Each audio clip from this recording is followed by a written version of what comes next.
Queria que você abrisse a sua Bíblia em Efésios, e eu queria que você deixasse a sua Bíblia aberta lá, por gentileza. Efésios capítulo 5. Efésios capítulo 5.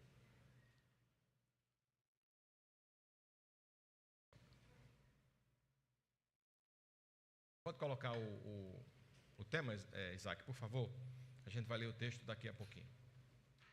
Nós estamos em maio. E durante todo o mês de maio, durante vários anos que eu já estou aqui, graças a Deus, nós temos trabalhado o tema família. Portanto, durante todo esse mês, nós iremos falar um pouco a respeito de algum assunto relacionado à família. E hoje eu queria tratar exatamente este tema, família conectada em Cristo. A primeira coisa que vem à cabeça talvez de vocês, pelo menos a mim viria, é: por que o pastor Kleber escolheu esse tema? Por que eu escolhi falar sobre família conectada em Cristo ou família conectada em Deus? Simples. Por basicamente duas razões. E a primeira mais simples do que a segunda. A primeira razão porque eu escolhi esse tema é porque, na minha opinião, não existe nada mais contemporâneo, nada mais atual do que tratar a ideia de conexão. Eu fico imaginando, às vezes, um mundo sem conexão. E me parece que observar um mundo sem conexão é um pouco complexo hoje em dia. Como é que você simplesmente vive hoje sem conexão? Portanto, falar sobre conexão significa falar sobre o mundo atual, o mundo moderno, um mundo completamente conectado, um mundo completamente virtual, um mundo completamente sem nenhuma fronteira. Então, a primeira razão pela qual eu escolhi esse tema é porque eu entendo que não existe nada mais contemporâneo do que a ideia de conexão, de estar conectado. A segunda razão pela qual eu escolhi esse tema, e aí sim é uma escolha muito mais teológica do que atual ou contemporânea, é porque este tema revela o maior problema da nossa sociedade ou o maior problema da sociedade contemporânea. Qual seria esse problema? Talvez alguns elenquem vários problemas, várias dificuldades sociológicas, antropológicas, catástrofes, dificuldades financeiras, mas certamente, meus amados irmãos, estes não são os principais problemas da humanidade. Existe um problema que é infinitamente mais complexo, perplexo, difícil, que é exatamente a desconexão do homem com Deus. E aí nós temos um contrassenso. Um mundo extremamente conectado, ligado, sem fronteiras. No entanto, nós temos um homem completamente desconectado de Deus. Uma sociedade que é conectada, mas que ao mesmo tempo é completamente desconectada com o Senhor, com o Deus das Escrituras, com o Deus da Bíblia. E por que isto ocorre? Ou por que isto tem ocorrido? Porque simplesmente nós, seres humanos, ou uma boa parte de nós, substituímos a verdade centrada em Deus, a verdade das Escrituras, a verdade do Evangelho, por verdades centradas no saber humano. No entanto, me permita fazer um adendo aqui. Não existe nenhum problema com verdades. Elas existem. Elas são, eu diria, necessárias. Sim. Mas o problema é que simplesmente nós não acreditamos nelas, as abraçamos, estas verdades menores, e continuamos agarrados, apegados à verdade central das Escrituras. O problema é que nós abandonamos a verdade central das Escrituras e abraçamos outras verdades sem a verdade maior das Escrituras. O homem abraçou completamente um saber totalmente antropocêntrico. Hoje o homem é adorador do próprio ego, adorador do próprio homem, adorador do próprio umbigo. O homem nunca esteve tão centrado em si mesmo como na contemporaneidade. E aí sim, eu separei um texto para lermos, que se encontra em Efésios capítulo 5, dos versos 18 a 22.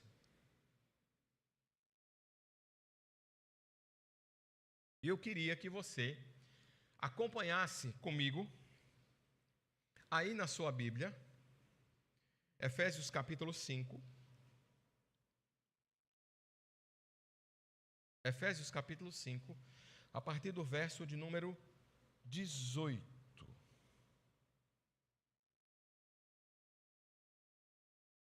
Amém ou misericórdia?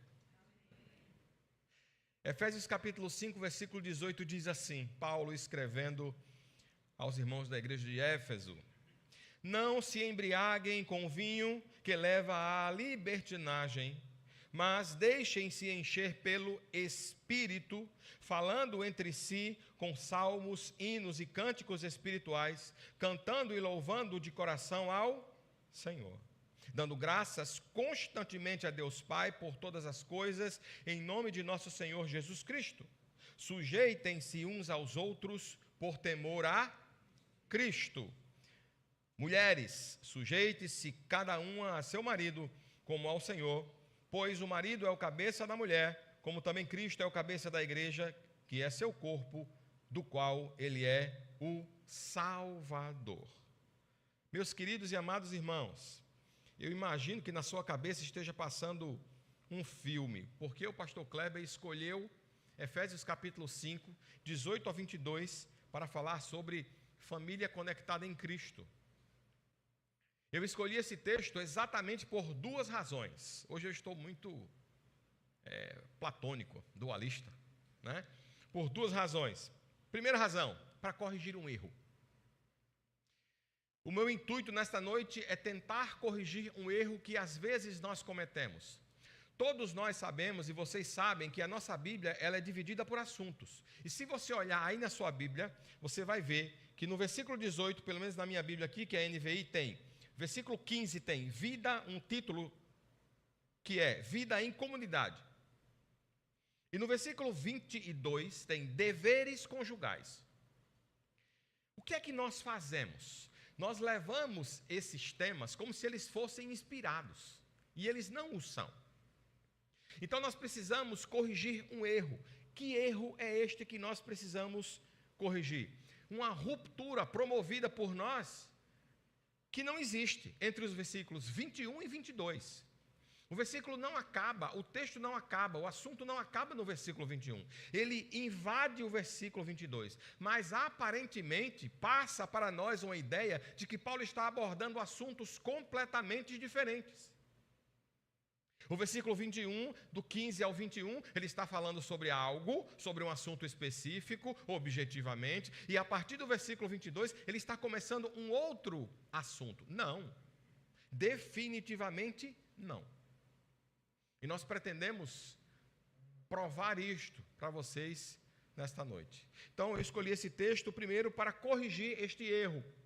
Não temos dois assuntos diferentes aqui, temos um assunto só. E a segunda razão pela qual eu escolhi esse texto é exatamente por causa do momento no qual nós estamos vivendo. Família, estamos tratando, estamos falando a respeito da família. E esse texto, portanto, meus amados irmãos, é um texto clássico neotestamentário que ensina a respeito ou acerca da família. Então nós precisamos extrair algumas lições aqui. E a primeira coisa que eu gostaria de fazer era conjecturar com você um tema para esse trecho. Não precisa você me responder, mas eu quero que você apenas pense. Que tema você daria dos versículos 15 ou 18, o qual lemos, até o versículo 22? Se eu pedisse para você ler esse texto, ou esse trecho pequeno, e eu pedisse para você dar a ele um tema, se você fosse dar um estudo a alguém, se você fosse pregar hoje à noite aqui, se você estivesse no meu lugar, qual tema você daria? Mediante o texto que nós acabamos de ler. Eu queria que você parasse alguns segundos e queria que você pensasse sobre isso. Porque é muito importante que você consiga compreender onde eu estou querendo chegar.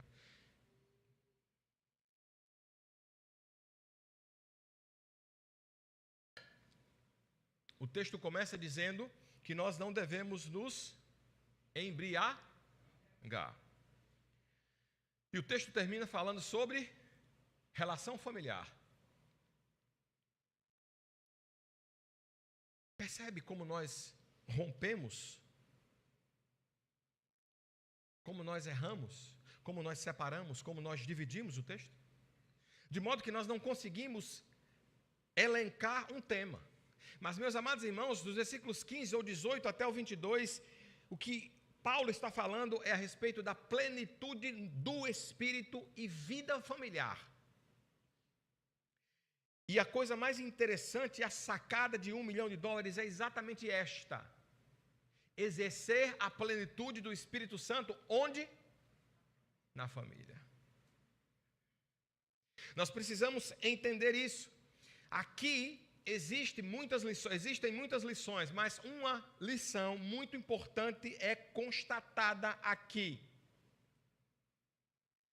A ação do Espírito Santo de Deus, o controle do Espírito Santo de Deus sendo atuado ou atuante na vida familiar. Significa que não se separa a praxis, a prática, aquilo que você aprende aqui todos os domingos com a Escritura, da teologia. Eu não posso separar a prática, a minha prática, o meu cotidiano, o meu dia a dia da teologia. Porque o que dirige a minha vida, o que conduz a minha vida é a Escritura. A teologia é apenas uma sistematização da Escritura, daquilo que eu aprendo a respeito do que Deus quer dizer para mim ou revelou na sua palavra. Paulo, meus amados irmãos, aborda as questões familiares na perspectiva teológica da doutrina de Cristo e da doutrina da igreja.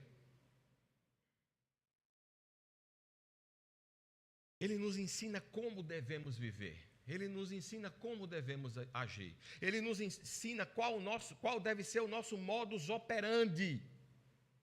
Repito, Paulo aborda questões familiares a partir ou na perspectiva teológica da doutrina de Cristo e da doutrina da igreja.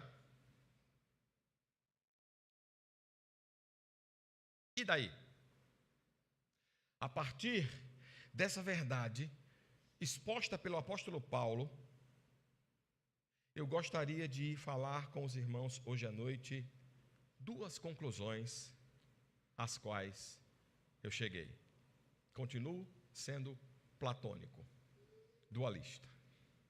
Duas conclusões a respeito desta constatação do apóstolo Paulo. Primeira constatação, coloca aí, Isaac, por favor, eu queria ler com você, olha só. Pode passar, até onde eu falei constatação. Ok, ali. Primeira constatação, uma compreensão adequada da relação entre Cristo e sua igreja nos ajuda a termos uma família funcional. Quando nós entendemos que precisamos viver as verdades teológicas, não apenas na nossa cabeça, mas na nossa prática, descer para o nosso coração e fazerem parte das nossas ações, da nossa praxis, nós chegamos a duas conclusões importantes. A primeira é esta aí: uma compreensão adequada da relação entre Cristo e sua igreja nos ajuda a termos uma relação ou uma família funcional, uma família madura, uma família adequada, uma família sem disfunções. é tudo o que nós queremos. Uma sociedade na qual as famílias são funcionais. Perceba, Cristo amou a sua igreja. Cristo amou a sua igreja. E Ele o fez com um amor sem nenhuma reserva. E daí, pastor? E daí que é exatamente assim que você tem que amar a sua família. A maneira como Cristo amou a sua igreja é uma relação ou um paralelo como você deve, como você precisa amar a sua família. E Cristo amou a igreja sem reservas. O amor de Cristo pela sua igreja foi um amor extremamente altruísta. Ele se doou, ele se deu. Da mesma forma, o seu amor pela sua família precisa ser um amor altruísta. O Senhor Jesus amou tanto a sua igreja que se sacrificou por ela. É exatamente assim que deve ser o seu amor para com a sua família. O seu amor deve ser um amor sacrificial, como exatamente igual ao amor de Cristo. Irmãos, os conceitos teológicos não devem ficar apenas na nossa cabeça. Não devem nortear apenas a nossa cognição. Os conceitos teológicos, os quais são extraídos das Escrituras, devem descer para o coração e conduzir a nossa praxis, o nosso comportamento e as nossas ações. E esse é um grande problema da igreja contemporânea. Saber dos conceitos e não transpô-los para a prática. Separar as coisas. E não é assim que tem que ser. Cristo deu tudo o que tinha, inclusive a própria vida.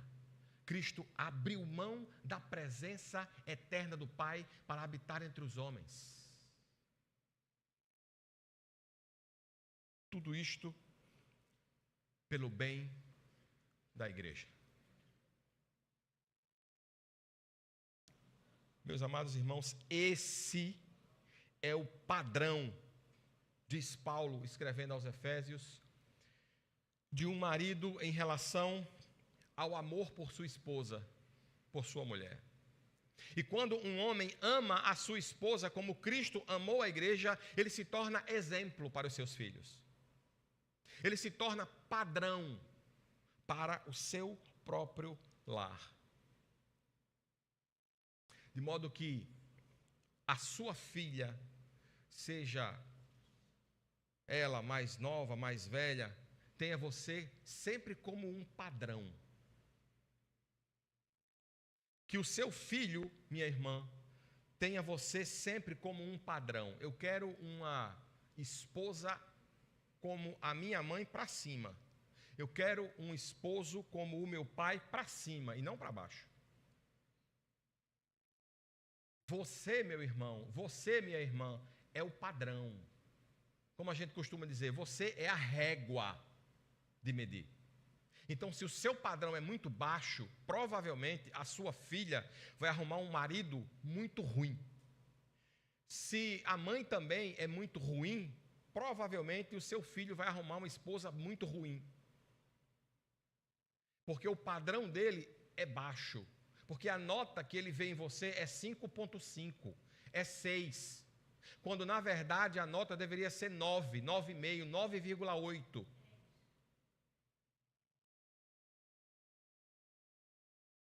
Traga da sua cabeça para o seu coração a teologia, as doutrinas bíblicas, as aplique na sua própria vida.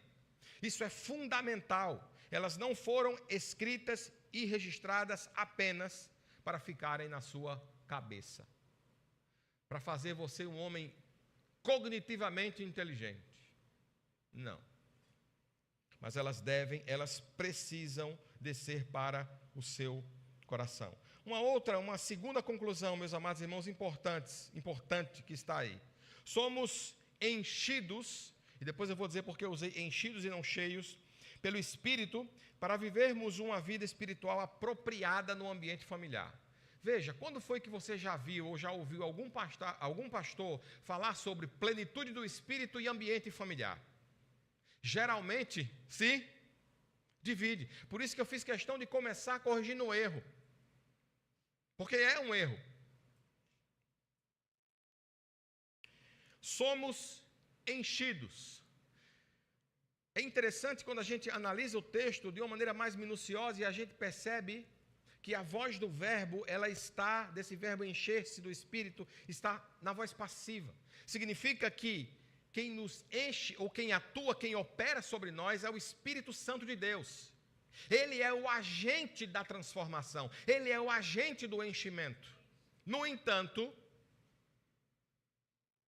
se você não buscá-lo, se você não pedir, se você não suplicar, se você não anelar o desejo, o controle, a presença dele na sua vida, ele não fará.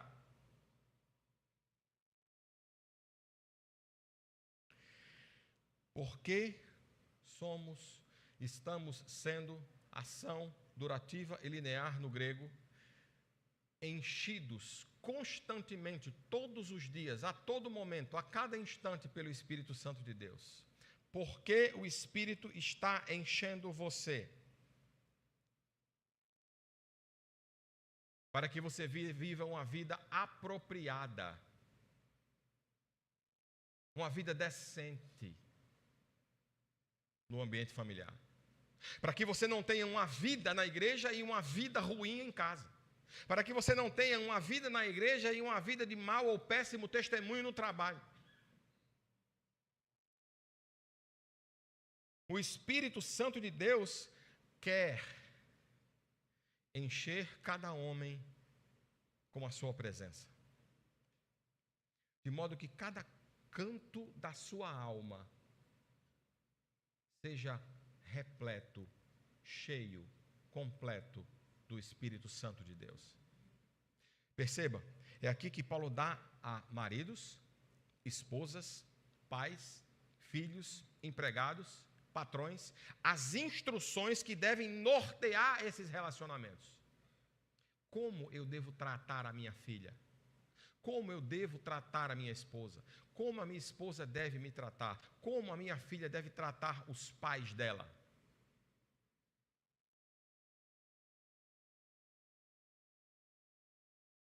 Depende. Depende da sua relação com o Espírito Santo de Deus. E se a sua relação com o Espírito Santo de Deus for uma relação de convite, a fim de que ele o encha, vai ser uma relação boa, uma relação cordial, uma relação decente, cuja régua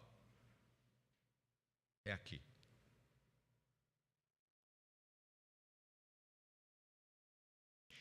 E é justamente aqui que nós pecamos, que nós erramos. Por que nós erramos? Porque eu comecei dizendo hoje, à noite aqui com os irmãos, que nós trocamos de verdades. Que nós simplesmente trocamos de verdades, buscamos outras instruções para conduzirmos a nossa vida.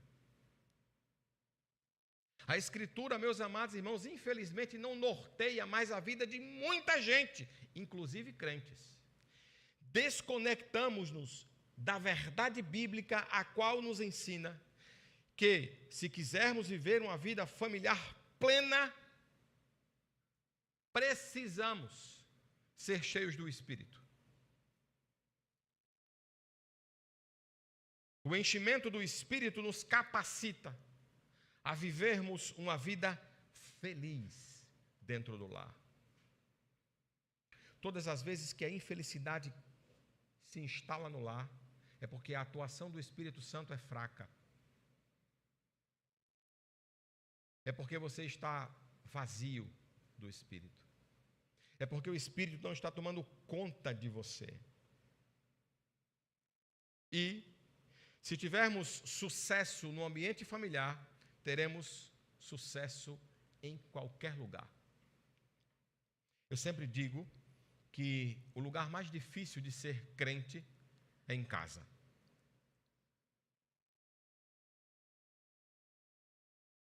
Porque é em casa que nós removemos todas as máscaras. Em casa nós ficamos à vontade. Em casa a gente quebra o pau, a gente grita, mas se o celular tocar, o telefone tocar, você está esbravejando com a sua esposa e o pastor liga, e aí você atende o telefone. Você, sua aquela, sua essa, sua aquilo, sua feia, sua feia. Brabo, suando, dá murro nas portas. Aí o pastor liga. Oi, pastor, tudo bem? Como o senhor está? Em que posso servi-lo?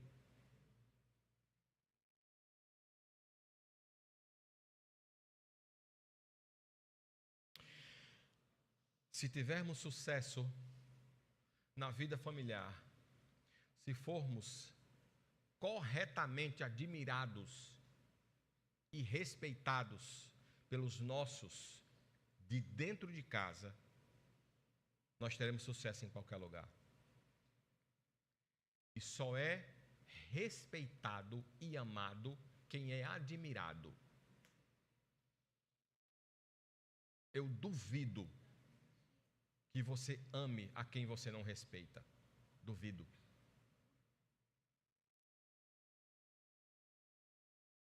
Mas qual a raiz da infelicidade, meus amados irmãos, em muitos lares?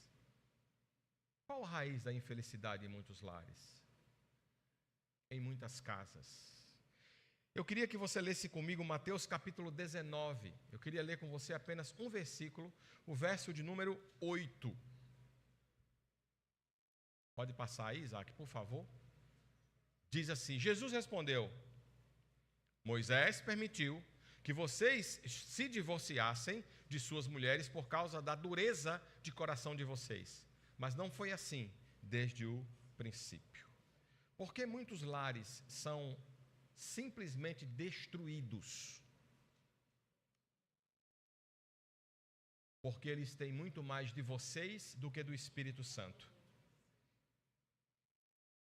Porque o enchimento do Espírito está quase vazio.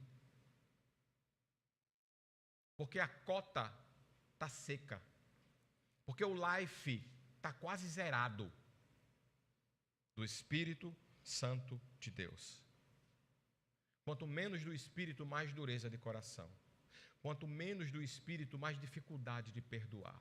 Quanto menos do Espírito, mais dificuldade de dizer não ao pecado, ao mal, a Satanás, aos colegas, aos amigos. A dureza dos nossos corações, ou seja, o orgulho que reina no coração humano, qualquer que seja ele, nos impede de resolvermos as nossas diferenças.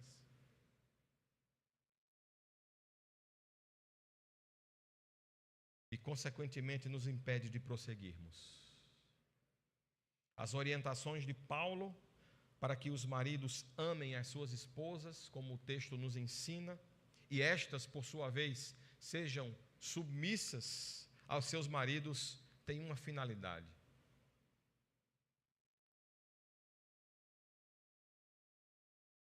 nos deixar atentos, nos manter alertas contra 3 coisas.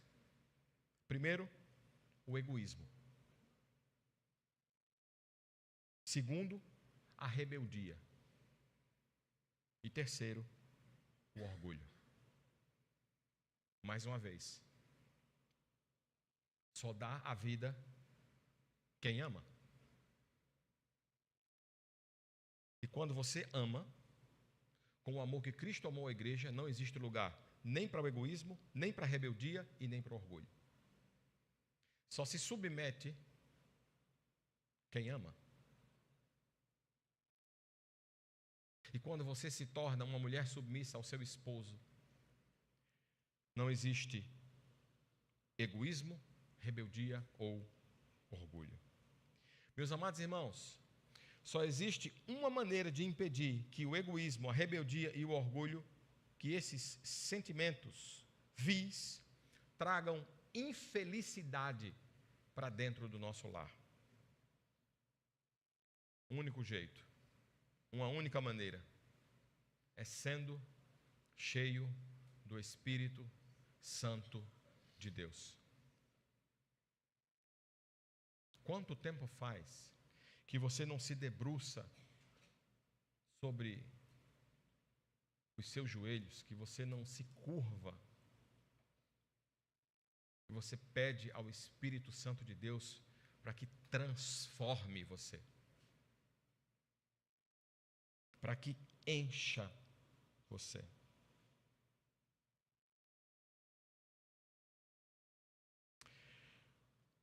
Nos conectamos com outras verdades.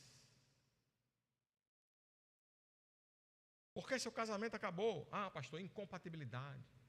Somos muito diferentes. Imaturidade, pastor. Meu marido, minha esposa é muito imatura. Ah, pastor, falta de grana, sem dinheiro, pastor, olhe, nenhum casamento sobrevive. Ah, pastor, nós somos muito diferentes, tivemos educações muito diferentes. Ah, o senhor sabe, né, pastor? A correria da vida.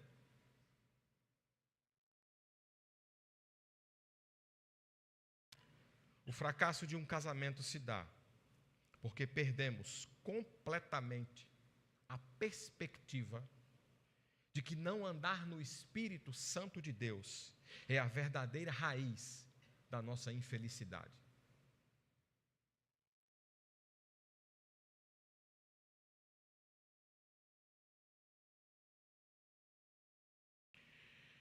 Mateus capítulo 15, Isaac, por favor, 18 a 20. Mateus capítulo 15, 18 a 20. Um texto muito conhecido. Eu sei que você já leu ou já ouviu algum pastor pregando nele. Mas as coisas que saem da boca vêm de onde? E são essas que tornam o homem impuro. 19. Pois do coração saem os maus, os homicídios, adultérios, imoralidades sexuais, roubos, falsos testemunhos e as calúnias. 20. Saindo daquele lugar, Jesus retirou. 20. Essas coisas tornam o homem o quê? Impuro. Mas o comer sem lavar as mãos não torna ninguém impuro. É do coração que surgem todas as coisas que promovem a nossa infelicidade.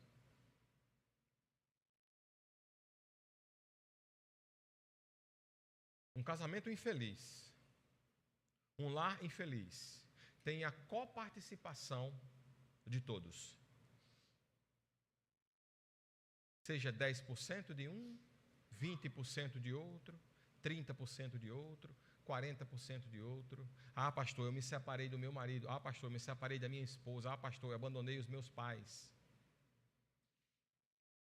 A minha família foi destruída porque o meu pai, porque a minha mãe, porque os meus filhos, isso, aquilo outro. A maior parte dos nossos conflitos familiares é resultado da falta da verdadeira espiritualidade bíblica. A espiritualidade se tornou obsoleta, ultrapassada, desnecessária. Não falamos mais em espiritualidade. Nós a substituímos. Quer ver só? Onde você investe mais na vida do seu filho? 95% das pessoas vão dizer educação.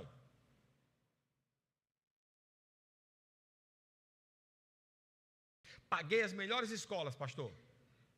Paguei as melhores escolas. E isso é só para dar um exemplo.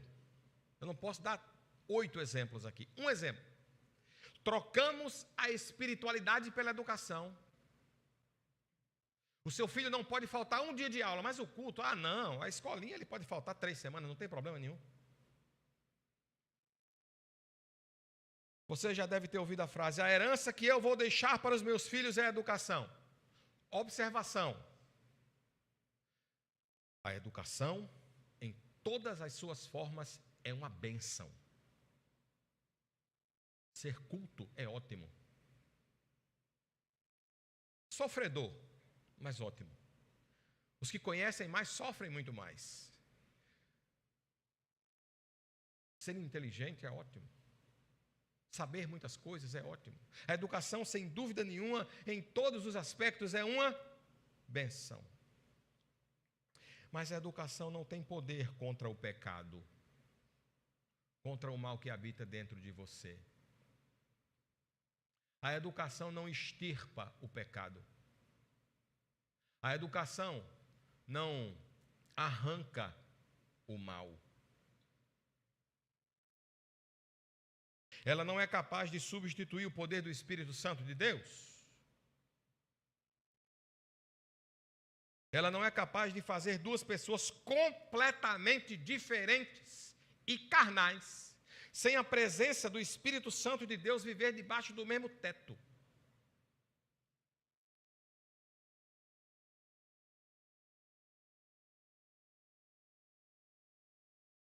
A queda do homem afetou a família.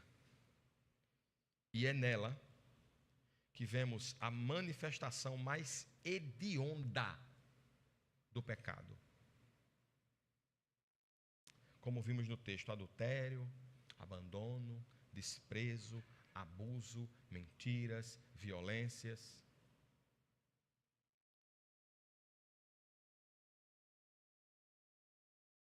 Quanto mais de si mesmo, menos do Espírito. Quanto mais de si mesmos, mais propensos a obedecer o coração. Quanto mais de si mesmos, menos de Cristo. A família pode se tornar um berço de muita felicidade. Aliás, a família é um núcleo fantástico, um núcleo importante, meus amados irmãos. No entanto, a família também pode se tornar um berço de muita infelicidade, de muita dor. Quantas e quantas pessoas já não disseram, não verbalizaram: eu odeio o meu pai, eu odeio a minha mãe, eu detesto os meus irmãos.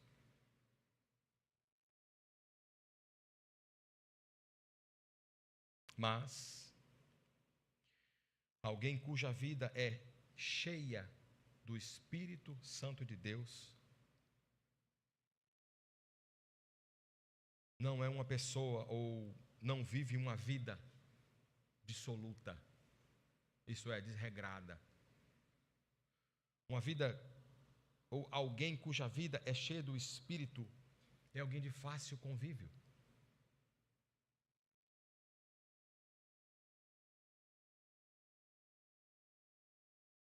Alguém cuja vida é cheia do Espírito é alguém transparente. Você é uma pessoa transparente? É uma pessoa de fácil convivência? É uma pessoa completamente desregrada na sua vida? No que fala? Na maneira como vive? No que come? No que bebe? No que assiste? No que ouve? No que diz?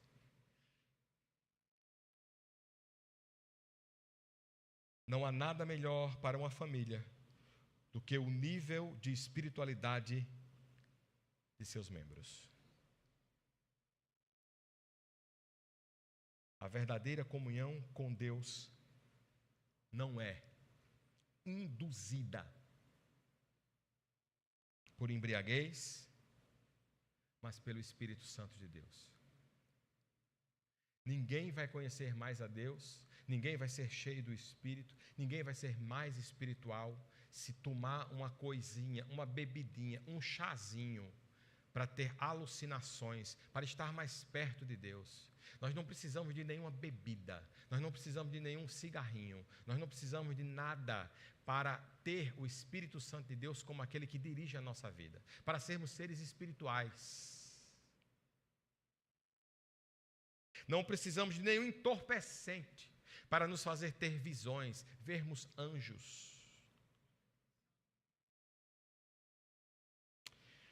Ser cheio do Espírito Santo de Deus é viver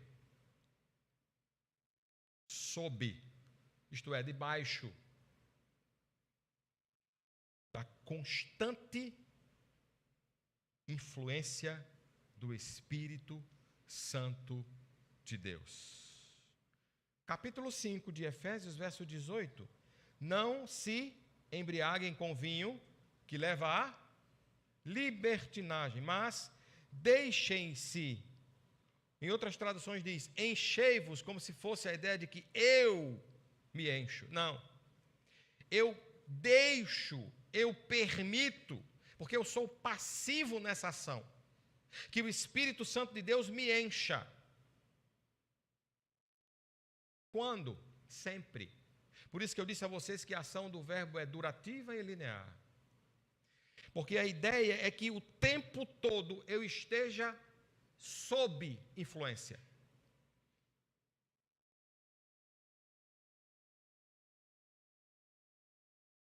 Do Espírito Santo de Deus. Quando isso acontece, o que é que controla a minha vida?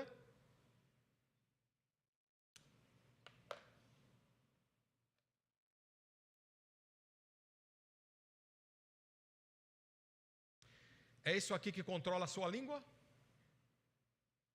É isso aqui que controla o seu comportamento no trânsito? É isso aqui que controla a sua reação?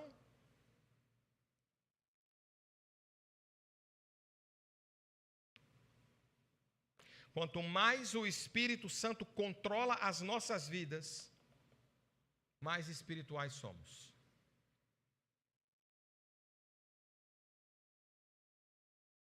Ele, o Espírito Santo de Deus, o levará a ter uma vida pura.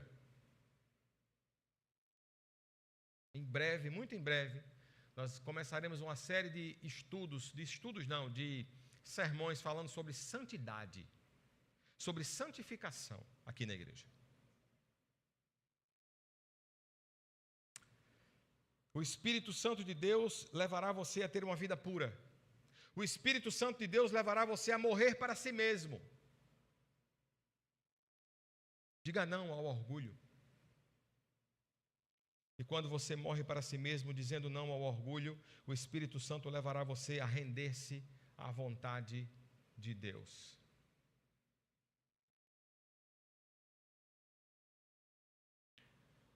Quando o Espírito Santo levar você a ter uma vida pura, fazendo você morrer para si mesmo e fazendo você abraçar a vontade do Senhor, você saberá, só assim,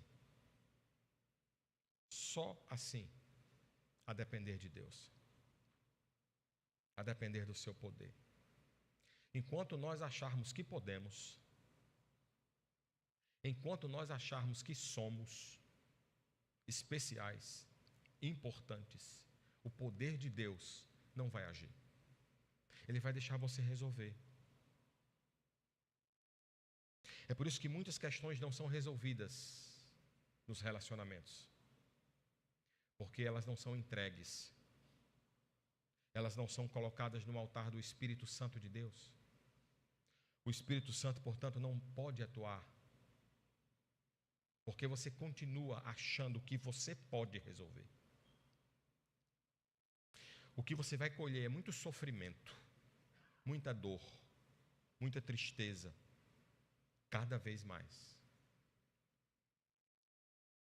O melhor lugar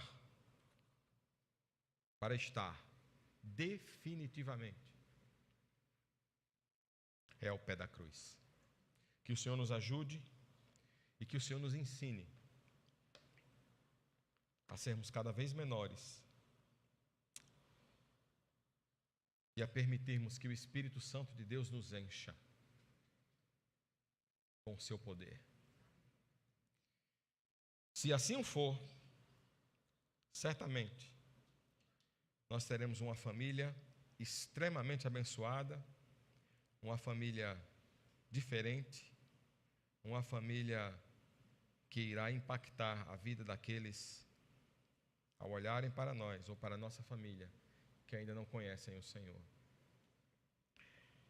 E aí nós vamos poder dizer, como o apóstolo Paulo: sede meus imitadores, como eu sou de Cristo.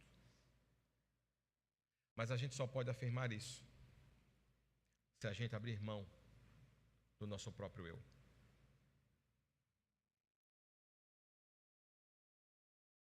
Não devemos querer que as pessoas nos imitem. Devemos querer que as pessoas imitem a Cristo, o qual está sendo visto através da minha vida.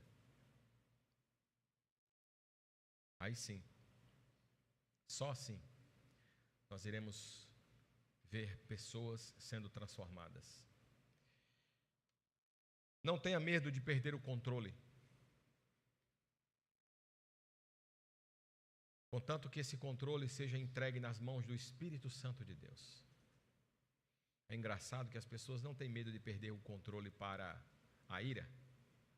Elas não têm medo de perder o controle para as drogas. Elas não têm medo de perder o controle para a bebida. Mas elas morrem de medo de perder o controle para o espírito. Faça um teste. Faça um test drive com o Espírito de Deus. Deixe Ele conduzir a sua vida. Deixe Ele controlar você. Tudo que você for fazer, ore, peça a Ele. Ele é o Consolador.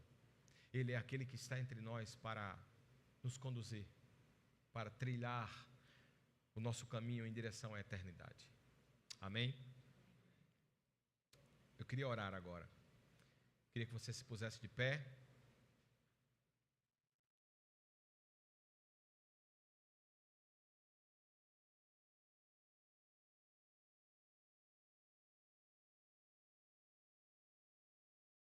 Senhor, nosso Deus e nosso amado Pai, hoje, ó Deus, certamente,